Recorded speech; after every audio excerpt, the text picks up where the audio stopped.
recording of this, and then wanted to make sure everybody has found their control panel. That's the small,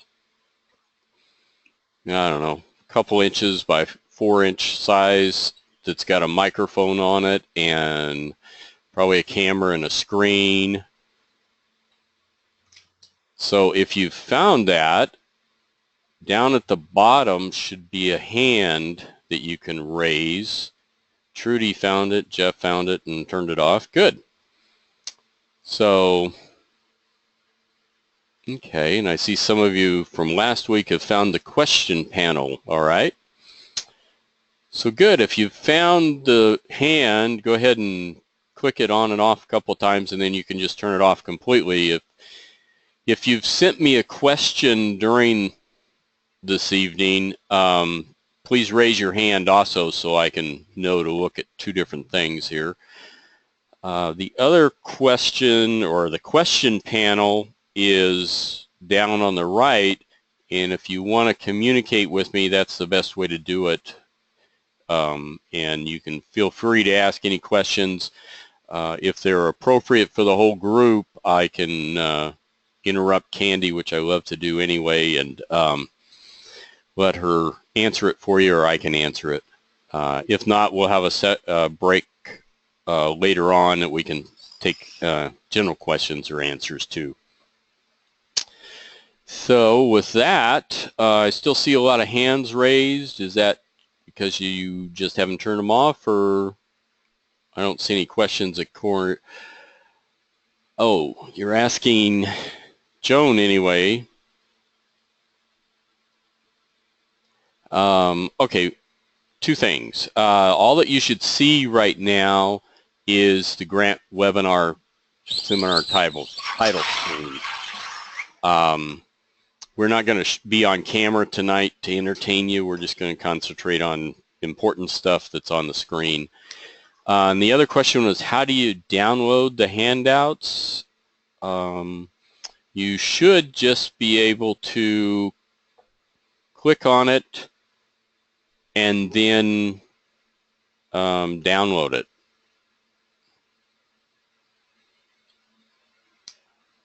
If not, I will find out later on and let you know.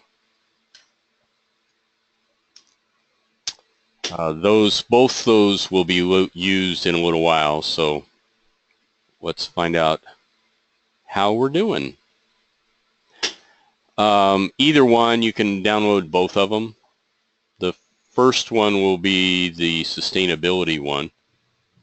So, Candy, are you ready to start?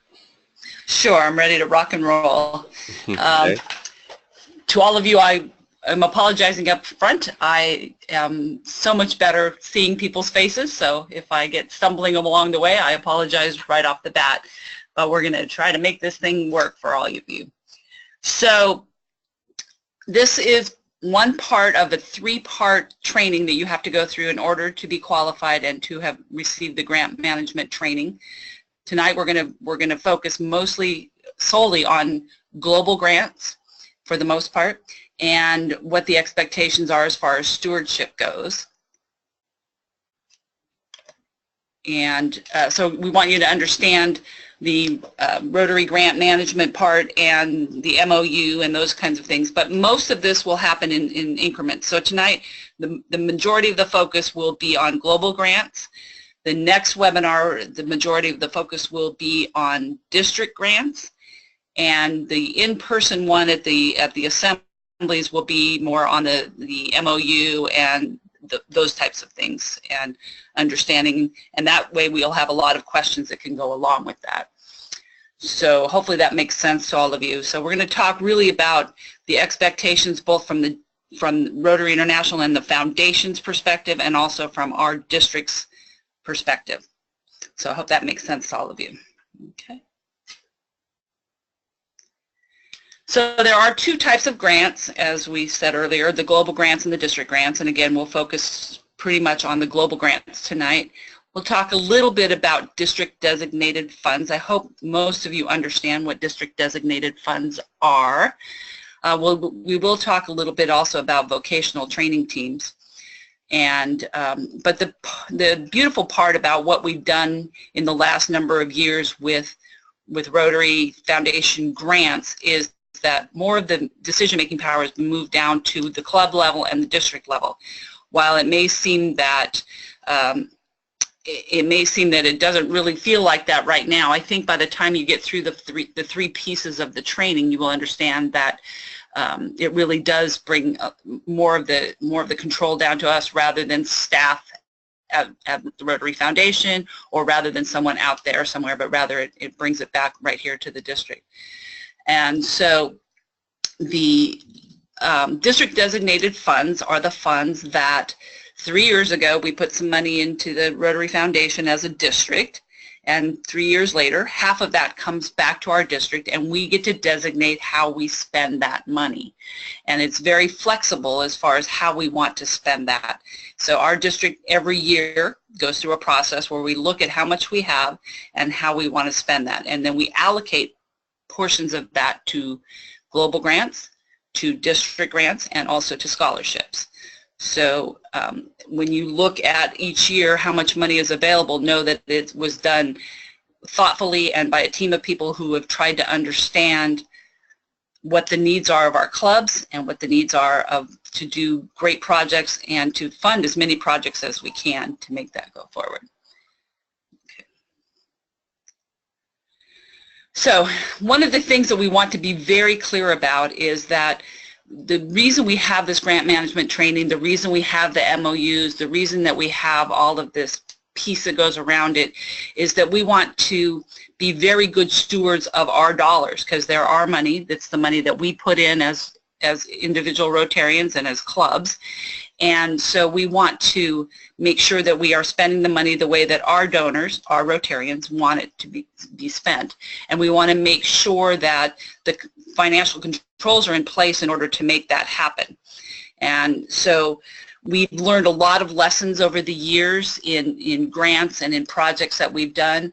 And so a lot of what the grant management is now trying to focus on is how to mitigate any challenges that we faced in the past. And so we want to know what the needs of our beneficiaries are before we go in and do a project, because we've found over the years that while Rotarians always have a great heart and always want to do projects, that unless we really understand who is receiving on the receiving end of our projects, if we don't really understand what their needs are, we could put in something that really doesn't meet their needs.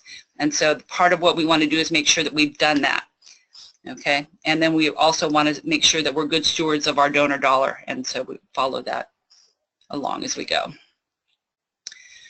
So we want to look at what successful grants look like. Whoops, sorry about that.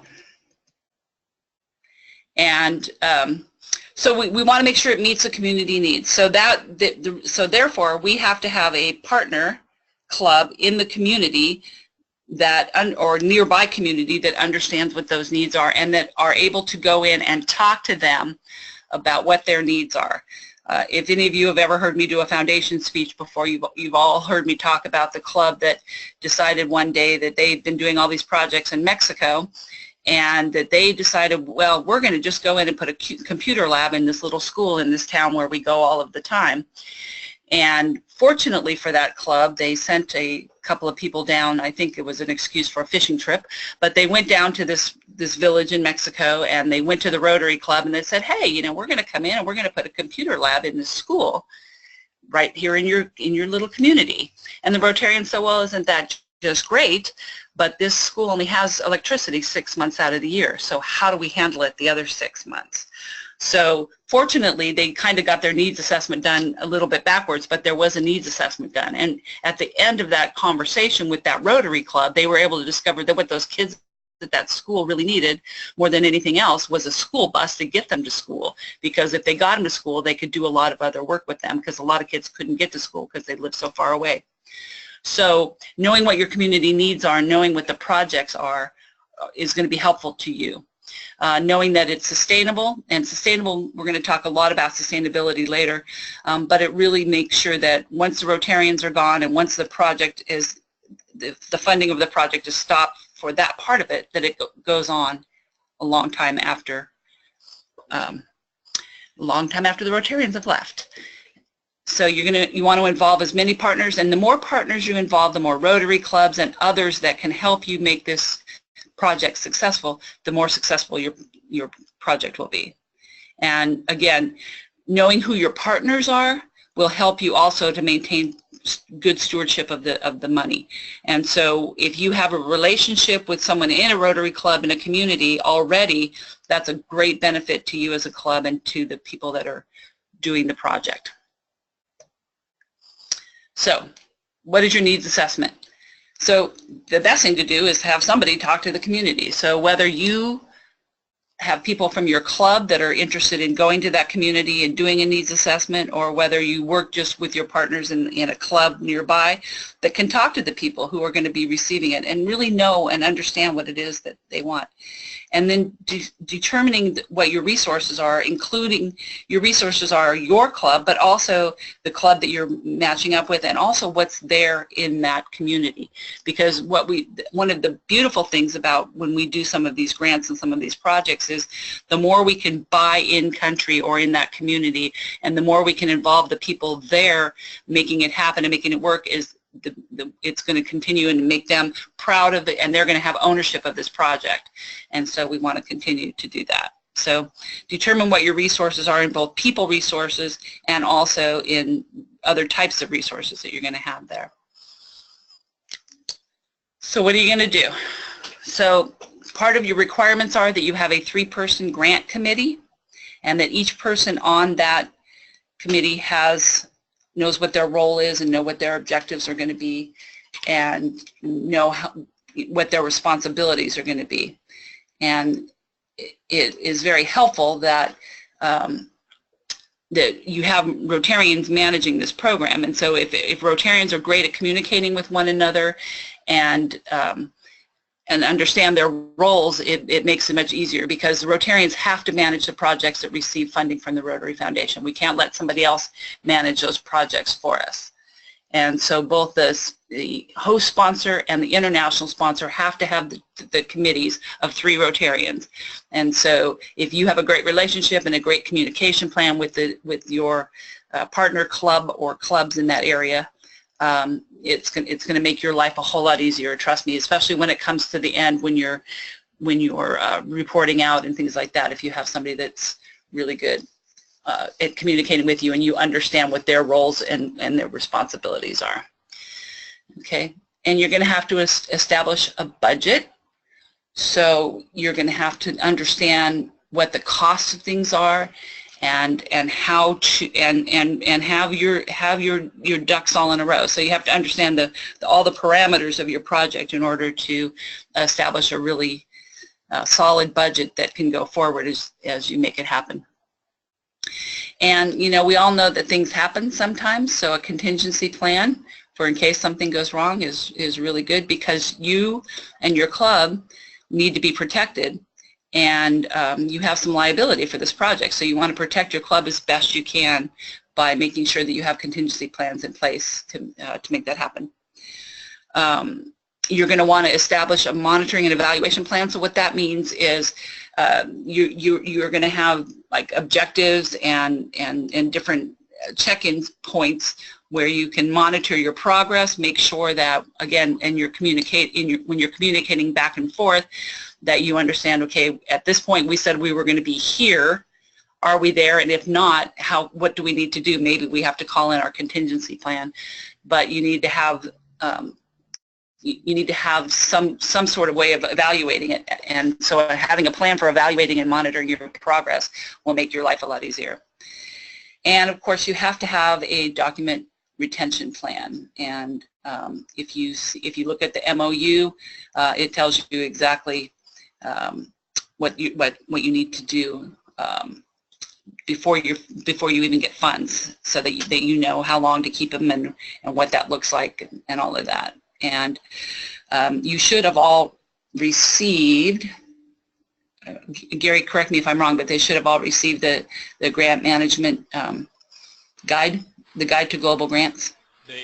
Yes, they were supposed to have received Okay. Guide to Global Grants, the terms and conditions, and a copy of the MOU as well as the Okay. policy. Perfect. Okay. So the answers to all of these questions are really in there. But some of the things that you want to think about is who would you include on your committee? What kind of system, when you look at the system to store the grants, who is going to be responsible for that, and what is the best methodology you can use? And another thing that you want to probably think about is, does everyone on your committee have access to the records? If so, if not, why not? And if so, why? Because you really want to have a really clear understanding of who's responsible for what, and make that happen. Okay, so when you're looking at your budget, come on, computer work.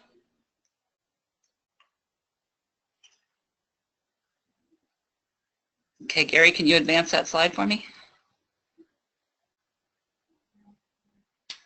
There we go. So when you are creating your budget, the 4 things that you really want to look at is, a realistic budget. So there's nothing worse than getting into a project and finding that you didn't have adequate funding for something, and all of a sudden you're scrambling around trying to figure out what to do. So make sure it's realistic and comprehensive enough to ensure that there's enough funding for everything. You should use a competitive bidding process to ensure that you get the highest quality goods at the best prices. So any of you that have ever been involved in a competitive bidding process would understand this, but it really is good to have. It helps you as a committee also understand and have good documentation. Is, we went out, we looked, and we found the best at the best price, and so your transparency and your stewardship looks really good when you do that. And you should keep records of any bids that you receive. Conflicts of interest, you should disclose any potential or real conflicts of interest, especially as it's related to the budget. So as we know, Rotarians are involved in all of our communities and own businesses and all of that, and so you have to make sure that if there's any chance that there could be a conflict of interest, that you disclose it, and that we have a plan in place to mitigate that conflict of interest. So if as an example, if a Rotarian is owner of a business that you may be buying something from, they may be in the community where the project is taking place, and there's a Rotarian that's an owner of the business that you may be purchasing from, that Rotarian cannot be on the committee because that would be a conflict of interest. But also you still need to disclose that it's a Rotarian-owned business. And I hope that makes sense to everybody. Even if they're not personally gaining anything, it still could be a conflict of interest. So you're better off being as transparent and as upfront as possible, rather than having it come back later to make that happen. Okay. So your grants in the global grant, your grants have to be in one of the areas of focus. Rotary has looked around at all of the things that we do, and the things that make the most sense and have the opportunity for the most sustainability fit into these 6 areas of focus. So as you look at projects that you want to complete, and as you look at ideas for them, make sure that it's going to fit in one of these 6 areas of focus. And that's regardless of if it's if you want to include scholarships with that, if you are going to include a vocational training team, but the end result of this project has to fit in one of the 6 areas of focus. It can definitely fit in more than 6 areas of focus, more than one of the 6 areas of focus, but it has to fit at least in a minimum of one of the 6 areas of focus. So economic and community development, as an example, that can include things like, microcredit and things like that. But each area of focus has specific goals that should be used to refine the projects, and at the end of the day, know that it's going to meet the real community needs and make that happen. Okay. Candy? Yes. Just an added word on that. There is a lot of information about areas of focus and on the Rotary website under the grant categories. So it goes through an objective statement for each one of these areas. So it's a real helpful thing if you look at those. Back to you. Okay, thank you. Okay, yeah, so the 6 areas of focus are important, and there's a lot of information on that. So thank you for sharing that, Gary. Okay, and then the next thing we want to talk about is sustainability, and that's the real, again, Gary, for some reason mine isn't. You're gonna have to advance the slide for me. Okay. Not working from my end. Okay, so. The sustainable projects, this is a really important thing that Rotary has looked at, because again, kind of going back to what I said earlier about, Rotarians have these big hearts and they want to go in and do a project, and they look and they see this need and they just go in and they do it because that's who we are. We're doers and we want to get it done. But we found over the years that, we dug a lot of wells that are no longer producing water for the communities, because we didn't think past, what if the water table drops, or what if something gets broken? We didn't train anybody in the community to go in and fix that, or to understand how to make the parts or anything like that. So we want to, as the sustainability piece has come to, we want to give the community the skills and knowledge to, maintain it long after we're gone, and after the funds have been expended. So to make sure that it really does benefit the community. So you have a handout on the handout side, and Gary's going to bring that up to talk a little bit about the 6 steps to sustainability. That should be up now for everybody. It isn't. So this is in your it's in your handouts on the side. It's in your manual. It's in a lot of places. So you want to do all of these things that it says. Encourage local ownership. Key community members who can help.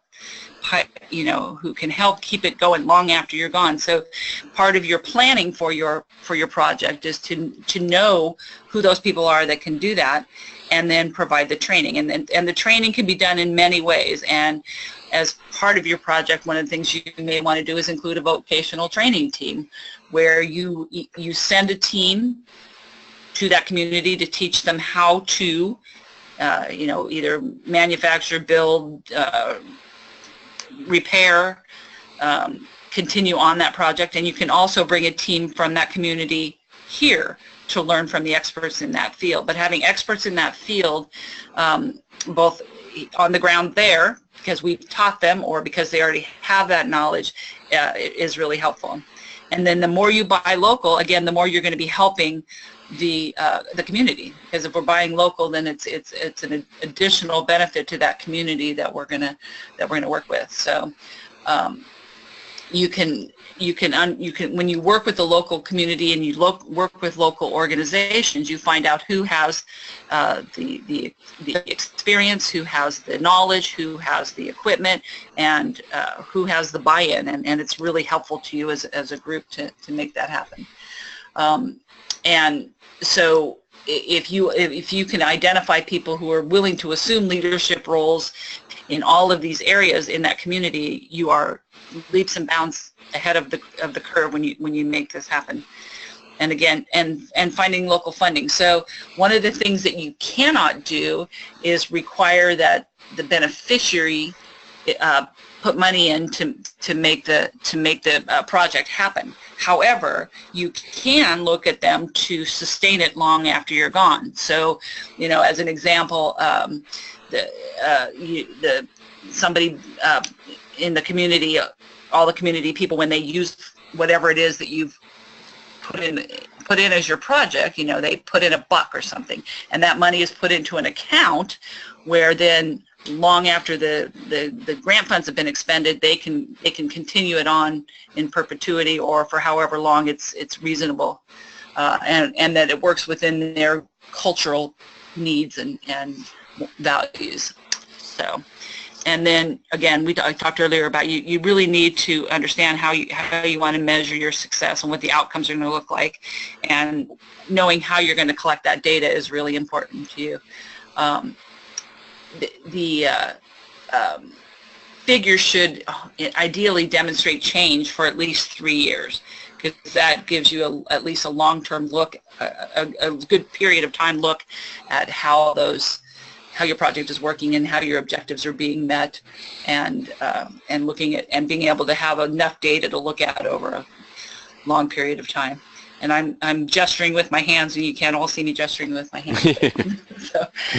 So that's what it makes it look like it. I do not want to turn my camera on.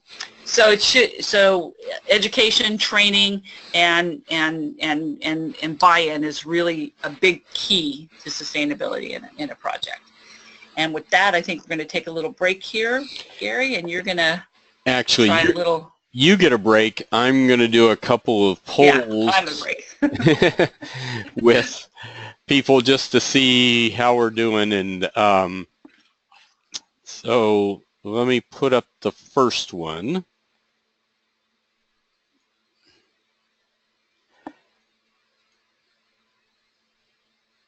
And, oh, there it is.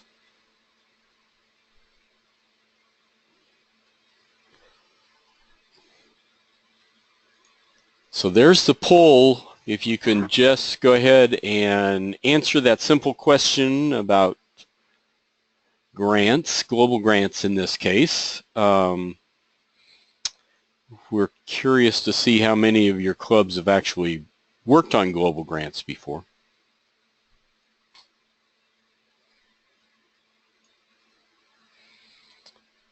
And, looks like with 96% of the vote, I don't know how we did that, but it's a 50-50 break between who's done global grants before and who hasn't. So the second one, so I'll go ahead and close that one.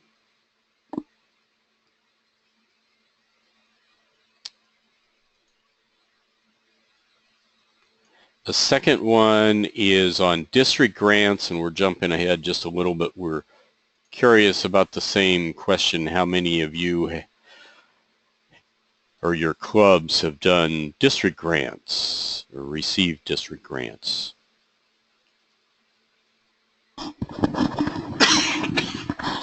Pardon me. And then, good. About, we're getting there. Almost 70% of you have done district grants and received them. That's great. A couple other questions that came in while we were talking about some of the other stuff. Let's see, Paula wanted to know if we are in the beginning stages of planning, at what point in the planning process can we request funding? And that we are going to cover right after this and the process, so that's a good lead in. But I have one question to answer first, and that is, what is an MOU?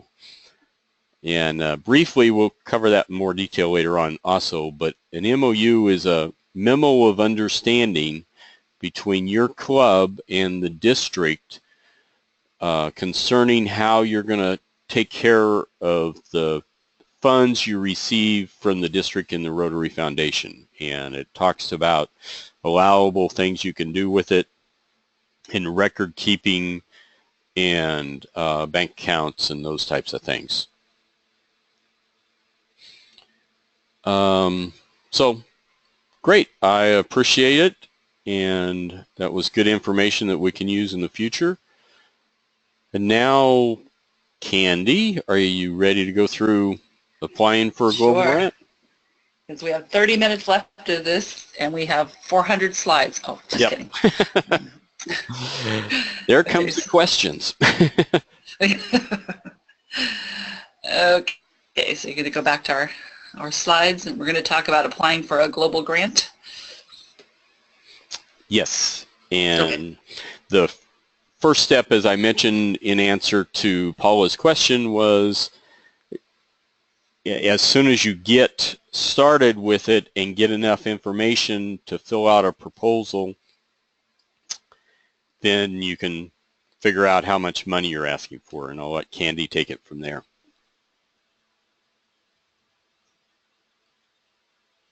Okay, so on your screen, I hope you're seeing that we're now talking about applying for a global grant. So we in this district have established a different process than some districts, but we think it's more helpful to clubs as they go forward, because they're going to it keeps you from spinning your wheels, and there's a lot of folks in our district that their job is to help you figure out if it's a viable project, and how much, and if there's even going to be money available in DDF and all of that. So are they looking at slides there, Gary? Because my screen shows evidently not. Okay, there we go. I got a couple questions. I apologize for that. I didn't close the poll. Okay, so the first thing you're going to do is you're going to do a district grant proposal, and you'll find this, of course, on the District 5160 website, and you will fill out the information and submit it to our grants management team, who will then work with you on making sure that the T's are crossed and the I's are dotted, and that it's something that they would look at funding. So particularly if and you would need to do this if you want DDF, district designated funds. If you want some money that can be matched at the foundation level dollar for dollar, then you're going to have to make sure that you work with the team on the global grant proposal. Okay. All right, next slide, Gary, please.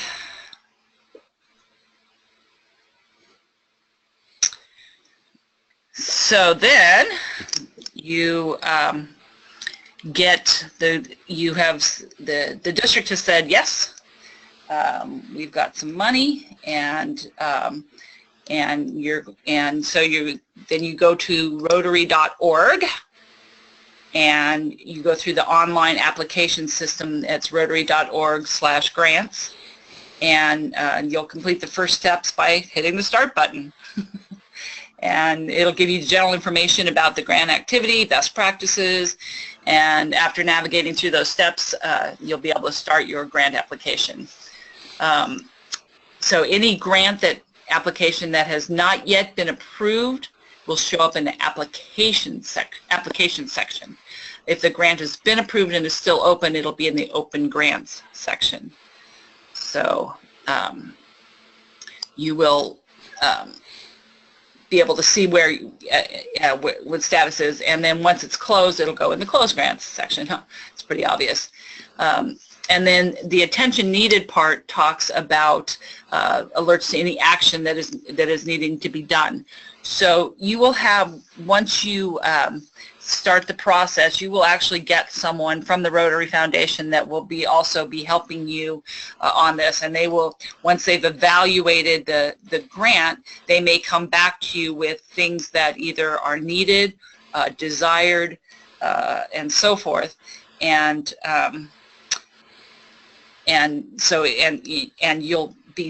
you'll know that certain things need to be done in order for you to move on to the next step. So they're pretty good about communicating that with you. Next slide, Gary, please. Okay. So before you start your application, you'll have to have your primary contacts from the partner clubs. So you have to know who they are and how to get a hold of them. And then you got to decide what you're going to call your grant. And in order to do anything, you need to have that done. And then you're going to have a detailed project implementation plan and a budget. And you can always call, and you can always through the messaging system on this in this application process, you can always talk to somebody at Rotary staff, and they can help you and so that you know it's complete. So I would always, even if you're 99% sure that you've done everything right and it's complete, I would still ask them to look at it for you, just so that it helps you ensure that it's complete, and it saves you some time later on down the line. And and then depending on how big your project is, how much money you're asking for, there may be multiple steps to the grant review process. So up to $50,000 is at one level, 50 to, what is it, 100, Gary? I'm trying to remember off the top of my head. Yes, I believe it is, Yeah. and then 100 to 200. Right, yeah. So depending on how much DDF money you're looking for, or how much foundation money you're looking for, it will depend on who has to look at it. And so the better your application is done and completed before you process it through, it makes it easier for the different people who have to look at it and review it to approve it for you. Once they approve your grant, then the primary contacts that you've identified will receive a formal notification, and then your club president, if it's a club generated grant, has to sign it, and the District Rotary Foundation chair, so that you have a legal agreement, and so you can start working on the grant.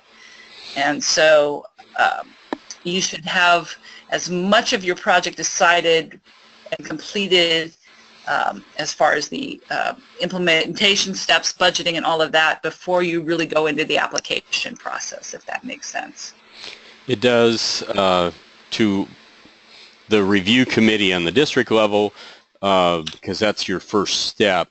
So if we can add those things in. The other thing that I'd like to add at this point is the Fred Kalignan is setting up during his year, and I'm going to continue it, a group of Rotarians who are experiencing global grants and actually district grants also, to help clubs and individuals write their grants. And again, besides that help, there is a lot of information on the RI website. So there was a quick question about, I think Andy had on the previous screen, he didn't see the open and closed grants. These are screenshots of my screen, and because I'm stewardship chair, I can see all the grants in the entire district and the ones that are open or closed over the last several years. So that's why that screenshot's a little bit different than what you may see when you go into the Rotary.org website. There was also another question about funding, and I think we're just about ready to get there. If you're ready, Candy. I'm ready. Let's go. Okay. So this was for the 15-16 year, as you can see on this slide. Actually, the writing down below was updated for the 16-17. Yeah, so you can I was teasing you, Gary. Sorry. Yep. This is actually for this coming up year. And so District 5160, so this is how much money the district is willing to put up out of district designated funds, so long as there's money still in the pot. But so limited to no more than $20,000 for the first participating club and $5,000 for each additional participating club for any one project. And that is, so what that tells you is that there's an opportunity, the more clubs you get involved, the more opportunity there is for money to be put into your project. And for those of you who have heard of Walt Schaefer's Tanzania project or been involved with that project, you know, he took full advantage of that particular thing. He got a lot of clubs involved, and they could put in money. You know, clubs could put in a couple of $1,000s and be part of a very big, very successful grant that, you know, my particular Rotary Club, I think we put in $5,000, and, you know, we told everybody, hey, we did a $250,000 grant in Tanzania. You know, we forgot about the other 20 clubs that were out there. But what it tells you is that there's money, and the more folks that you have involved, actually the more resources you have available as well. And no individual project allocated more than $50,000. But there's an asterisk next to that. Gary, do you want to explain that? Sure. And it just got modified at the district conference. There is a provision in our district policy about district projects. And so what that means is if you want more than $50,000 for your project from the DDF, you have to get 60% of the district clubs to agree with you. So it's a simple process of just polling them basically, and then we'll verify it that you have 60% of the district clubs supporting you. And this is intended so that if we're spending that much of the district designated funds on one project, we want to make sure the district as a whole is pretty much behind it all the way. So, and that was one of the other questions we had here. Briefly, I'll back up. And let's see.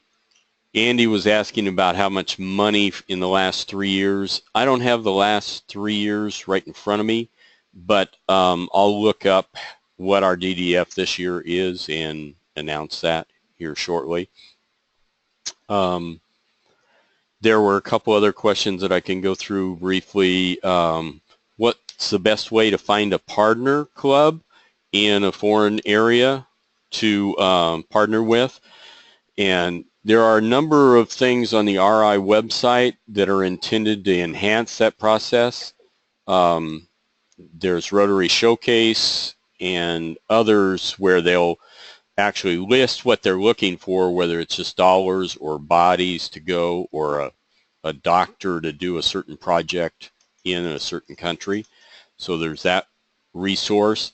There are what are called project fairs in a number of countries now where Rotary clubs in a country, in Nicaragua or Nigeria, will figure out the process or figure out the grant that they want to do that their communities need, and they will do the needs assessment, talk to the community, get it all written up, and then they'll present it at these project fairs to attract partners to help them implement it. So, and those happen. Unfortunately, you or the clubs have to get you there to those project fairs, but it's for the people who've gone, it's been a very good experience, and they've come back with lots of potential grants. So I think it's back to you, Candy. Okay. So I think we'll move on to the next slide. Yes. And talk a little bit about the financing. Okay, so this statement, the first statement, the minimum budget for a global grant is $30,000, and that's a little bit misleading, only because the Rotary Foundation will not write a check for less than $15,000. So you have to understand what the match looks like, and so match is spelled out here. So any money that you get from the district, any DDF funds that you get from the district is matched 100% dollar for dollar so long as the funding remains available. And Rotarian and non-Rotarian cash contributions are matched 50 cents to the dollar, or 50%. So knowing that, so that means that you can't have, you can't have less than $15,000 written from the Rotary Foundation, and so understanding that piece of it helps you when you're budgeting. And then also understand this, and this is a new thing that was put in place, and a 5% surcharge on the cash contribution. So you have to build that into your budget as well, and that is to cover the cost of doing these projects, cover the cost of monitoring the projects and all of that. So you can get donations from organizations, businesses, and other people, and those are all matched 50 cents to the dollar by the Rotary Foundation, but 5% of that money has to be earmarked for a surcharge, or you have to have a 5% surcharge on top of that, is what I'm trying to say. Okay, maybe I'll break in right here and answer that funding question about how much DDF the district has for the 16-17 year. For district grants this coming year, we're going to have $157,505. So a lot of money. And for global grants, we're going to have around $250,000. I say around because we don't know what part of our DDF comes from the endowment fund, the interest on endowment funds that have come out of our district, and we won't have that total number until about October, but it should be in the $250,000 range for global grants, and again 157 and change for district grants. And let's see, I had a couple other questions real quick.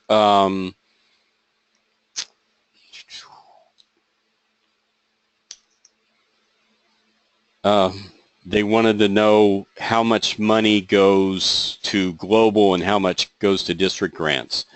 The basic calculation is, right now our district has decided to split it 50-50. So the money that comes in each year from the Rotary Foundation, we take 50% of that, and in this year it would be 157,000, so that goes to district grants. The additional 157,000 goes to global grants. The reason there's more money in the global grant right now is if we don't spend the money every year in global grants or district grants, it rolls over into global grants. Hope that makes sense. It does to me. Okay. Okay, so let's move on to the next slide if we can, please. Okay. So here's some more things to know for your global grant financing, and I think the second bullet I think I already touched on is that you can't take money from the beneficiaries in order to get a grant. So you can't, they can't buy their way into a grant, and that muddies the water. So we won't do that. Funds can't come from other grants, and the contributions are credited to the donor.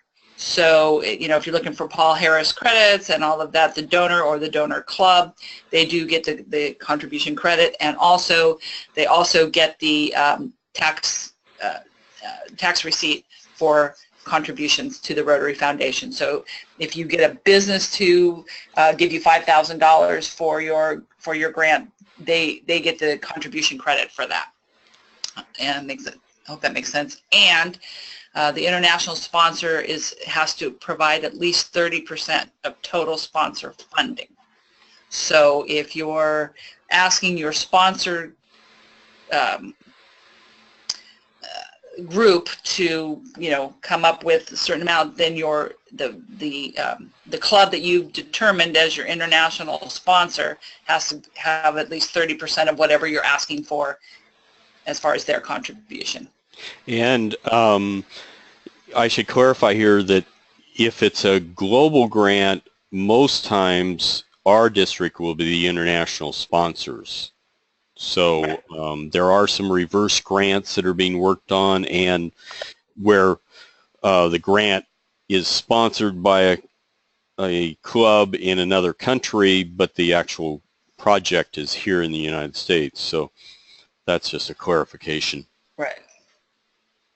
So so a couple of things that you're going to want to think about is as you go forward is how do you want to raise money for your grants? Do you want to how are you going to raise the cash, and how might you motivate some donors to give you more? So some of the things you might want to think about as you're getting ready to finance put your financing plan together is look at how you raise the cash contributions, and then how you might motivate others. What's in it for me is always a big question that people might want to know when you're asking them for money. So the better structured you are in knowing what it is that you want to do and who it's going to help, and all of that will really benefit you in the long run when it comes to raising money for your grant. Okay, we have 10 minutes left, and how many slides? 5 slides? About 5, We got it. 4 or 5. We're in good shape. This is okay. the fun stuff anyway, so. Yeah. Oh, yeah, this is really fun. So, a couple things you really need to understand and read really carefully is understand the terms and conditions for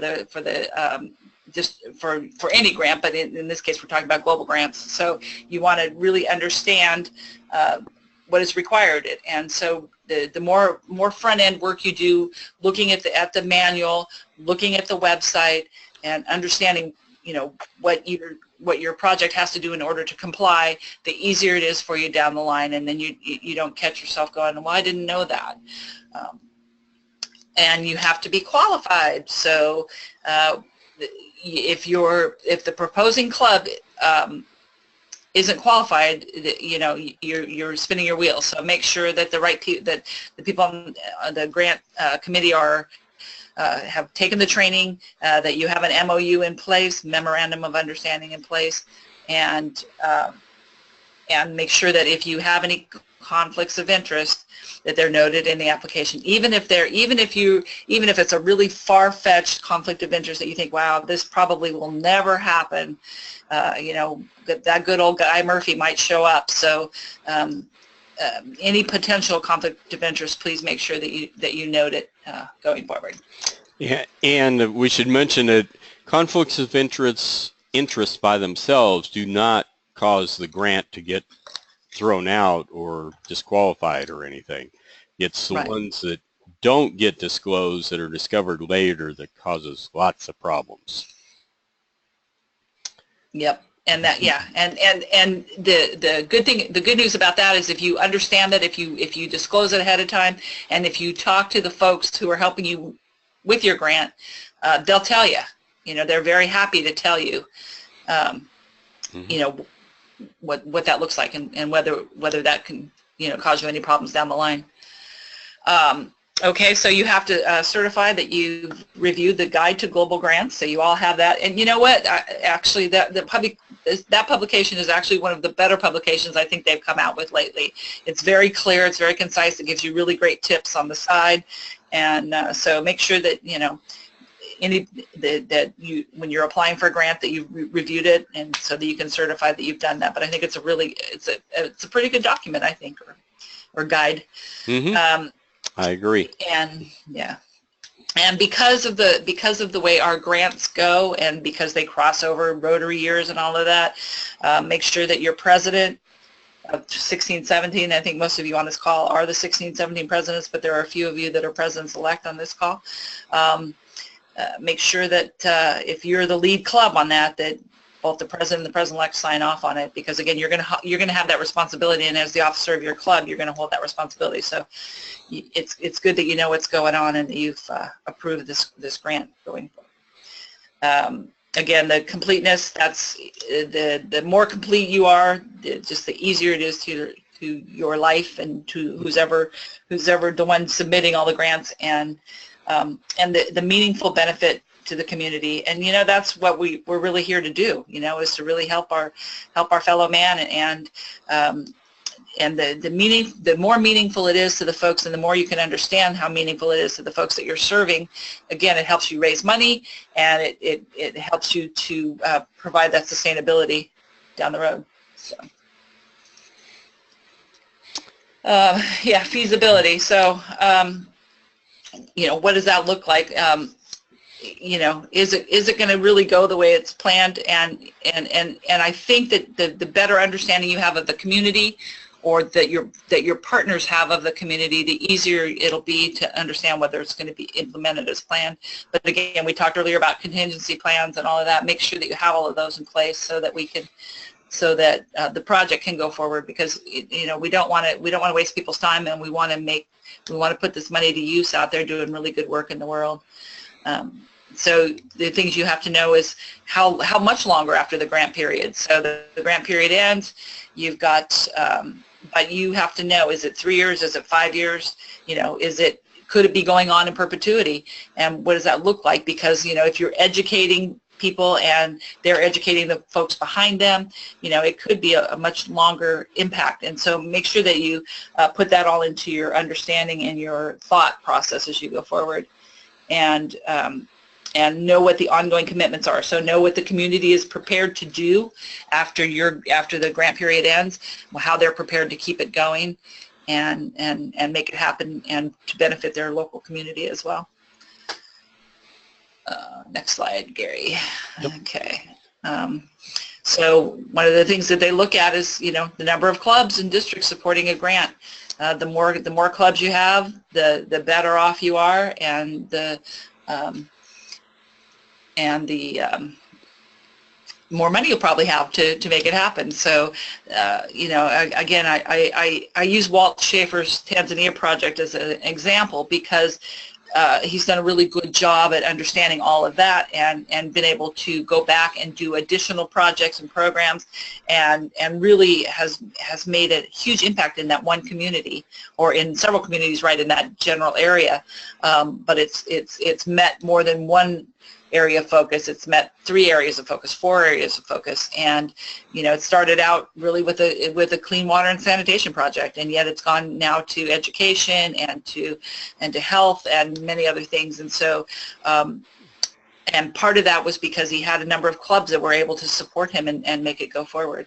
And he had a great partner on the other end at the Moshi Rotary Club in Tanzania. So having that great partner who you can communicate well with and who understands is really helpful. We're also at the district level.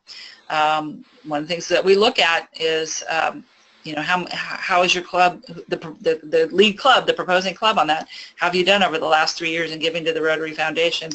If you are low in your annual giving, and there's another grant out there that is their annual giving is per capita higher, and it looks on the surface as if they're more invested in the Rotary Foundation. So that's one of the things that they look at. That doesn't mean that if you come from a community that isn't quote rich and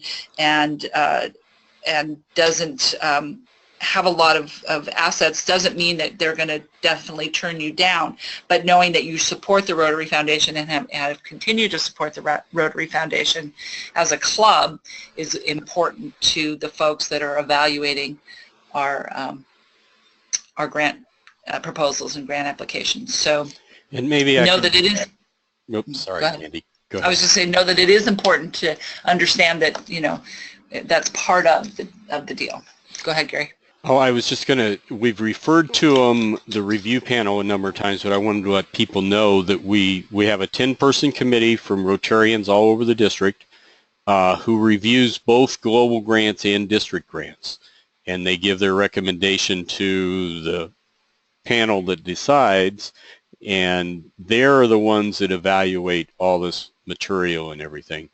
And all the evaluation criteria is in the district policy that you got a copy of, or it's on the district website there also. We've got a couple of minutes left, so let me run through a couple of quick questions, and some of these are going to be answered in more detail at the next 2 sessions, but Paula wanted to know about if you're requesting $5,000, does it mean your club has to come up with $2,500? For district grants, that is correct. And so that $2,500, though, can come from your club or multiple clubs or outside individuals, that type of thing. Excuse me. Let's see. Unfortunately, the best place to see examples of grants are the district website. Underneath the Foundation Grants tab has a listing of grants, district grants that have been granted for the last several years, like 4 years. And so that's a good way to get an idea what the grants are, and then you can contact that club to find out more detail on it. As I mentioned on global grants, both we're going to have these I won't call them expert committee, but consultants who will help you and gather information and put your project together, and they'll have access to more information on how grants go together and examples of them. But again, you can go to the Rotary Showcase on Rotary.org, and they've got examples of good grants that you can read about there and the types they are. And with that, I think we're just about out of time. Anybody? It is 7:30 on the button, and I do want to say that when you come to the live session at the assembly, if some of this still isn't clear to you, we're happy to help you make it hopefully clarified even more, and we'll talk to you on the district grants on our next webinar on April 20th. And if you have, I've got a list of the questions I've got so far. If you think of other questions, email them to me in the process and or during the next couple weeks, and we'll try to get them answered either by email or at the next webinar. So again, thank you very, very much. Thank you very, very much, Candy, for being our presenter tonight and doing a really great job. And with that, good night. Good night, everyone. Thank you. All right, thanks a lot.